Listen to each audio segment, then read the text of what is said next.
There is a moment, right before an inner shift, when life becomes unusually quiet inside you. A silence that doesn't ask for effort or perfection, only honesty.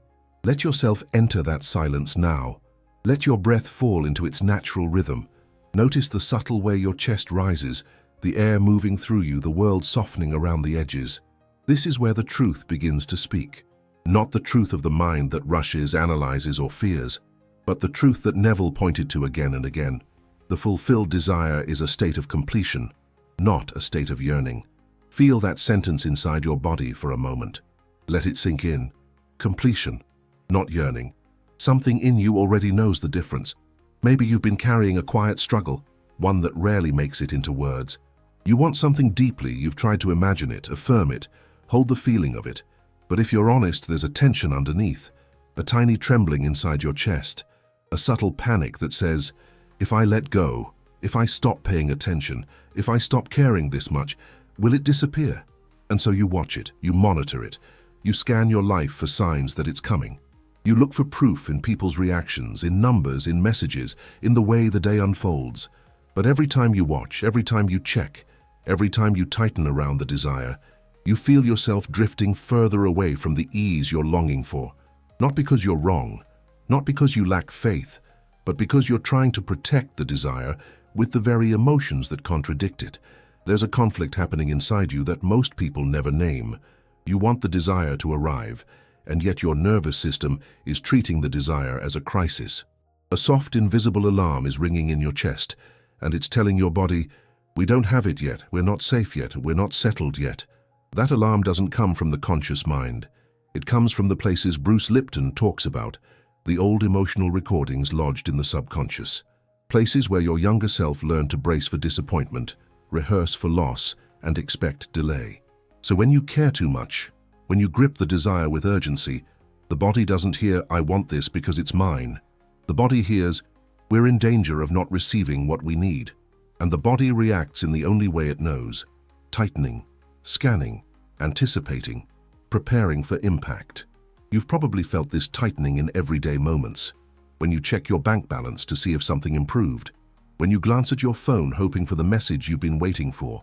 When you walk into a room thinking, is it happening yet? That subtle checking is not just a habit, it's a posture rooted in emotional gripping, the fear of losing what you don't yet believe you can have. And this is where Neville's paradox comes alive. The more you try to hold the desire with tension, the farther you place yourself from the state of already having it. Not because the desire is wrong, but because the emotional effort contradicts the identity of the one who already received it. You're not failing. You're not blocked.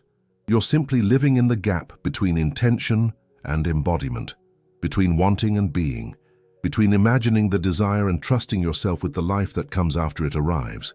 And the truth is, you've never been taught how to relax into the fulfilled state.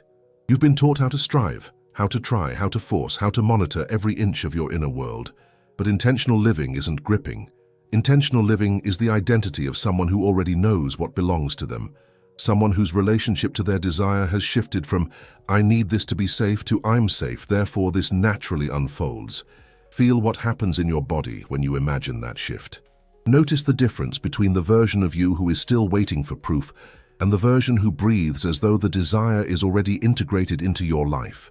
The second version doesn't feel urgent. They don't strain. They don't monitor their feelings every hour. They don't negotiate with the universe. They exist in the quiet certainty Neville described, a certainty that doesn't shout, doesn't push, doesn't chase. It simply is. The premise of this entire journey begins here. Detachment is not apathy. Detachment is not pretending you don't care. Detachment is what naturally happens when you step into the identity of the one who already possesses what they once longed for. It is the emotional exhale of completion. It is the softening of the body that finally trusts the reality it has created within. And as you breathe right now, slowly, gently, without force, allow yourself to feel even a small trace of that completion. Not as a technique, but as a remembering. Let this be the moment where the internal gripping loosens, where your nervous system begins to shift from crisis to coherence, where your desire becomes less of a pursuit and more of a presence. Before we move deeper, let this truth settle. The moment you stop gripping is the moment you become available to receive. There is a tightness you may not even notice until you pause long enough to feel it. A kind of emotional clenching that lives beneath your desires, almost like a small knot in the chest that never fully loosens. It shows up when you think about what you want most, when you imagine the life you're reaching toward, when you replay the things that haven't yet shifted. This hidden blockade begins long before the desire itself. It begins in the silent assumption that the very thing you long for still lives far away from you. And every time you grip it emotionally, every time you monitor it, you reaffirm that distance. Not consciously, not intentionally, but in the quiet language of the body, the language your reality listens to most. There is a rhythm inside you that reacts to desire as if it were a threat. When the longing becomes too intense, the body steps in with an ancient impulse, the same impulse that once protected you from loss or disappointment. Neville never used clinical terms, but what he described echoes what modern mind-body research calls a tension loop, a cycle where the mind imagines the desire, the body interprets it as urgency, and the nervous system shifts into a state of subtle stress. And when the body is stressed, it cannot inhabit the fulfilled state. It rehearses danger, not completion. It prepares for the absence of the desire, not its arrival. That is the heart of the psychophysiological tension loop, wanting so strongly that the body hears it as not yet, not safe, not here. You might recognize this loop in the way you push yourself to feel aligned even when you're exhausted, or in the way you try to hold on to high vibrations with tension instead of ease. You may notice how intensity becomes your default posture, the belief that the stronger you feel the desire, the closer it gets. Yet intensity is often evidence of an inner contradiction. It reveals that part of you feels separate from the life you're imagining. That part of you believes effort equals progress, even though manifestation responds to assumption, not effort. In the fulfilled state, there is no strain. The one who already has what they want does not grip the desire. They simply live from it. There is a different kind of breath that emerges when you begin to let go of this internal struggle. A breath with the quiet texture of certainty, a breath that signals to your nervous system, it is done. Slow, unforced, warm in the body. This relaxed certainty is not a technique. It is a message. As the breath softens, the body stops anticipating loss. As the body stops anticipating loss, the mind can finally rest in the state of having. Feel how your shoulders respond when you imagine breathing that way. Feel how your mind becomes just a little quieter. Feel how the desire becomes less sharp, less urgent, more natural, more familiar. Imagine now the metaphor of a clenched fist. When your hand is tightly closed, nothing can enter it. Even if someone tries to offer you what you've been waiting for, the fist cannot receive. But the moment it loosens, even slightly, the world becomes able to place something in your palm. Your emotional state works the same way. A gripped desire cannot enter your life. The tension itself becomes the barrier. But when your inner posture softens, when the fist opens, you shift from resisting to receiving. Let that image linger in your awareness for a moment. The open hand, the softened breath, the desire no longer chased but allowed. The state where caring transforms into knowing and wanting transforms into becoming. There is a quiet misunderstanding that follows many seekers on their spiritual path. The word detachment is often confused with emotional coldness, as if receiving your desire requires you to stop caring about it altogether. But detachment is not the absence of desire. It is the absence of tension around desire. It is the inner shift from "I hope this becomes mine" to "this belongs to who I am." The hidden blockade here is subtle, almost invisible. People try to detach from the desire itself, when what truly needs dissolving is the grip they hold around it. When you imagine detachment through the lens of indifference, you move further away. But when you imagine detachment as identity, something inside you begins to breathe differently. Neville rarely used modern psychological language, but everything he taught pointed to what can be described as the identity equilibrium effect. When your identity settles into a state, truly settles, without inner shaking, without mental negotiation, the external world reorganizes itself with surprising speed. The universe does not respond to wanting. It responds to being, and being is stable. Being is balanced. Being is not frantic. When you become the version of yourself who already holds the desire, there is a natural quietness in your energy. a quietness the world recognizes instantly because it no longer senses contradiction. The outcome accelerates not because you are detached from the desire, but because you are no longer detached from the version of yourself who already has it. This leads to a profound reversal that most people never realize. Detachment does not mean letting go of what you want. It means letting go of the emotional tension wrapped around what you want. The desire remains. The vision remains. The intention remains. What dissolves is the fear behind it, the urgency beneath it, the constant scanning for signs. You stop trying to force the desire into your life and begin allowing it to express through your identity. There is no pushing, no gripping. Only the quiet posture of someone who knows they belong to the reality they imagine. You can feel the difference even in your breath. The fulfilled self breathes differently, walks differently, looks at the world with a different softness in the eyes. Sometimes the most supportive thing you can offer yourself is a single clear statement. Not a wish, not an affirmation repeated with effort, but a description of who you are when you stand inside the fulfilled state. An identity anchor statement. A sentence that feels like a mirror reflecting back the truest version of you. It is not meant to convince the mind. It is meant to steady the inner world, to create the equilibrium from which manifestation becomes natural. When you speak from the identity of the one who already has, the body stops preparing for disappointment. The mind stops scanning for victories or failures. Your energy stands still, balanced, quiet. That stillness is power. That stillness is assumption. And the best way to understand that stillness is through the image of a compass. When the needle trembles, it points in many directions, never settling, always seeking. But once it finds true north, it becomes completely still. It does not strain to hold its position. It does not fight with the environment. It aligns. And because it aligns, it becomes trustworthy. Your identity works the same way. When you stop trembling between wanting and doubting, when you settle into the direction of who you are becoming, everything around you begins to organize itself with clarity. The desire is no longer something outside of you. It becomes the natural destination of the inner orientation you have chosen. Detachment, then, is simply the stillness that comes when you finally become the one who already receives. There is an unspoken hunger that often appears when you want something deeply. A craving not just for the desire itself, but for signs that the desire is finally moving toward you. It begins almost innocently. You look for small shifts, subtle confirmations, anything that tells you the universe is listening. But beneath that search lives a hidden blockade. The constant need for reassurance becomes a substitute for the fulfilled state. Instead of inhabiting the identity of the one who already has, you start seeking emotional hits that mimic progress. You might not notice it at first, because the search feels hopeful, even spiritual. Yet the underlying message it sends to your inner world is unmistakable. I don't have it yet. I'm not close enough. Something outside me needs to change before I can rest. This is where the dopamine anticipation cycle quietly takes over.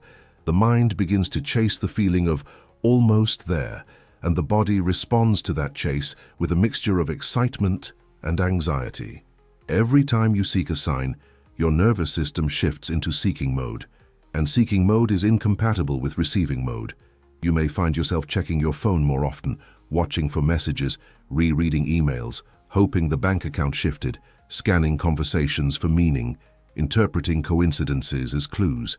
But each one of these moments keeps your energy stretched forward, away from the fulfilled identity. It is not the desire that traps you. It is the addictive anticipation of proof. There is a quiet inversion you might not expect. The more you obsess over signs, the fewer signs you perceive. Not because the universe stops speaking, but because your mind becomes too loud to notice. Obsession tightens perception. It narrows the field of awareness until everything looks like either progress or failure. And when life is observed through that narrow lens, the bridge of incidents, the natural sequence of events leading you to your desire, becomes invisible. You may find yourself feeling stuck, even when the path is unfolding beneath your feet. Not because the path is blocked, but because you're looking for definitive proof instead of allowing the journey to reveal itself organically. There is a kind of clarity that emerges when the scanning stops, when the inner noise softens. The moment you release the need to monitor your world, something inside you recalibrates. Your energy shifts from pursuit to presence. The desire stops hovering outside of you and begins to merge with your inner state. When the checking dissolves, the body enters a deeper form of trust. Not the trust that waits for evidence, but the trust that assumes alignment. That shift, subtle as it may seem, is the very opening through which movement occurs. Life begins to arrange itself with quiet precision when you no longer chase glimpses of proof. Imagine for a moment the classic image of a kettle on the stove. When someone stands over it, staring, waiting for it to boil, time stretches unnaturally. Minutes feel like hours. Nothing seems to happen. But the moment they walk away, the moment their attention softens, the water begins to shift, the bubbles rise, and the transformation takes place. Your manifestation works the same way. The vigilance slows the process. The stillness allows it. When you stop standing over your desire with expectation, tension melts, identity settles, and the bridge of incidents is free to unfold in its natural rhythm. The desire is not delayed. It is simply waiting for the space created when seeking stops and receiving begins.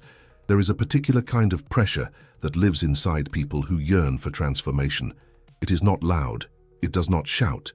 It moves like a subtle current beneath the surface of your awareness, whispering that time is running out, that you should be further along by now, that something is slipping through your fingers. This hidden blockade shows up as a sense of being behind, even when nothing in your external world confirms that story. It is an inherited emotional posture, often learned in childhood, where delay felt threatening and waiting felt unsafe. And even now, as an adult seeking spiritual growth, your body may still interpret any pause, any stillness, any lack of immediate progress as a sign that life is working against you. This emotional urgency distorts your perception of time in ways you may not fully notice. When you crave an outcome, the minutes stretch, the hours expand, and the days feel unusually heavy. This is the essence of temporal distortion psychology. Craving compresses your inner world, but expands your sense of waiting, making every moment without evidence feel longer than it truly is. It is not that the desire is delayed. It is that your emotional lens bends the experience of time itself. You might sense this when you check the clock too often, or when you replay thoughts like, "Why is it taking so long?" or "I should be further ahead by now." Underneath those thoughts lives the nervous system's old association. Delay equals danger. And yet, here is the quiet twist many never realize. The feeling of being behind often appears when you are actually closest to the shift. The internal pressure intensifies not because you are far from the manifestation, but because you are brushing against the edges of a new identity. The old self senses its own dissolving and reacts with urgency. The moment before a breakthrough can feel like stagnation, but only because the inner world is reorganizing itself into a new state. What seems like lack of progress is often the final stage of inner completion. What feels like distance is often proximity in disguise. When you look at your desire through the lens of urgency, the mind rushes into the future, while the body contracts into the past. But when you imagine your desire as something you have already lived, something the nervous system remembers, something that belongs to your history rather than your fantasy, the emotional landscape transforms. The desire stops feeling like a pending event and starts feeling like a memory. A memory softens the body. A memory steadies the mind. A memory removes the desperation of waiting. This is the quiet power of imagining the desire as a past experience. It tells the body, "We have already lived this," and the body relaxes into coherence. And when the body relaxes, the river metaphor reveals itself. A river does not rush to meet the ocean. It does not panic. It does not question. It does not compare itself to other rivers. It flows with a certainty woven into its very nature. It knows where it is headed. It knows that what awaits it is not distant, not conditional, not uncertain. It moves with inevitability. When you release the belief that you are behind, you return to that natural flow, steady, calm, aligned. And in that state, your desire meets you with the same inevitability, not because you chased it, but because you finally flowed in the direction that was always meant for you. There is a deeper layer to manifestation that many seekers feel but cannot quite name. It lives in the body, in the subtle reactions that occur long before the mind forms a thought. You may believe new outcomes are possible.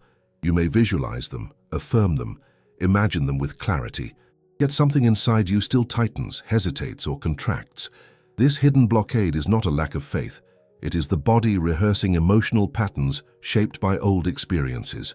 Your mind may be ready for expansion, but your physiology carries echoes of moments when life did not respond the way you hoped. And without realizing it, your body prepares for disappointment, even when your intention is aligned with abundance. This is where the idea of somatic echo memory becomes profoundly relevant. The body remembers the emotional landscapes you lived through, often more vividly than the mind. It remembers the heartbreaks, the financial droughts, the letdowns, the times when hope turned into silence. These memories are not stored as stories, but as sensations, a tightening in the gut, a closing in the throat, a heaviness in the chest. And when you imagine a new desire, those sensations can rise without warning. Not because you doubt the possibility, but because your nervous system anticipates a familiar outcome. It reacts to what it once believed was safe, expecting less to avoid the pain of receiving nothing. There is a gentle truth many people overlook. You are not resisting consciously. You are not sabotaging yourself through lack of discipline or strength. Your physiology is simply repeating what it learned to expect. The body's job is to protect you, even if its methods are outdated. When you move toward a new reality, the body may respond as though you are stepping into danger. Not because abundance is dangerous, but because it is unfamiliar. The nervous system clings to what it knows, even if what it knows is limitation. And this is where many seekers misunderstand themselves. They think they lack faith when in truth their bodies are operating on an old emotional script. When the body holds tension from the past, the mind struggles to stay present. But when the body finds neutrality, when the breath softens, when the shoulders drop, when the posture loosens, your entire inner world recalibrates. Neutrality is often more powerful than excitement because neutrality signals safety. When the body feels safe, it stops predicting loss. It stops bracing for impact. It stops interfering with the identity you are trying to embody. A simple shift in breath, a gentle release in posture, a softening of the belly can create an inner state where the new identity finally has space to land. In that space, desire stops feeling like pressure and becomes an extension of your natural self. The settling of the body is like the settling of waves after a storm. The storm may have passed, the sky may be clear, but the ocean needs time to remember stillness. Your inner world works the same way. Even after the old stories end, even after the mind chooses a new future, the emotional waters need time to calm, to rest, to return to coherence. There is no rush in this process. There is only a gradual remembering of safety, a gentle reunion with peace, a slow unwinding of the echoes that once shaped your reality. And as the waves settle, the path to your manifestation becomes clearer, calmer, and surprisingly natural. There is a quiet distance between wanting something and being the one who naturally receives it. Many people hold powerful desires, yet their inner identity remains shaped by older versions of themselves, versions that learn to expect limitation, delay, or almost. This is the hidden identity leak. The desire moves forward, but the self-image stays behind. And no matter how clearly you visualize, the body responds not to the desire itself, but to who you believe you are in relation to it. Neville's teachings echo this through what psychology calls the Galatea self-expectation effect. Life rises only to match the image you hold of yourself. If you expect struggle, you unconsciously brace for it. If you expect ease, your nervous system relaxes into receiving. You do not manifest what you want. You manifest what you quietly expect to live. A simple inner shift can begin to close this gap.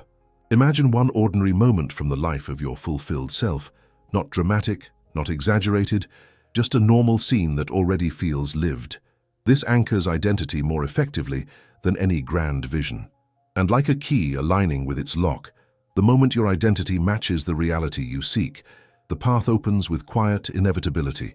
Many believe intense emotion accelerates manifestation, yet emotional intensity often reflects inner urgency rather than alignment. The body senses that urgency as fear and begins to anticipate loss instead of fulfillment. True creation unfolds from the calm inner posture Neville implied, the steady emotional ground where nothing feels threatened or fragile. This is the essence of effective calibration. The nervous system aligns more easily with stability than with emotional spikes. Neutrality becomes the signature of someone who already has, not someone still hoping. In that quiet, grounded state, the desire feels lived rather than chased, and reality organizes itself around that quiet knowing. There is a quiet shift that happens when manifestation stops feeling natural and starts feeling like work. Many people fall into the hidden blockade of treating their desires as tasks to complete, something they must monitor, repeat, or perfect. Yet desire does not respond to effort, it responds to embodiment.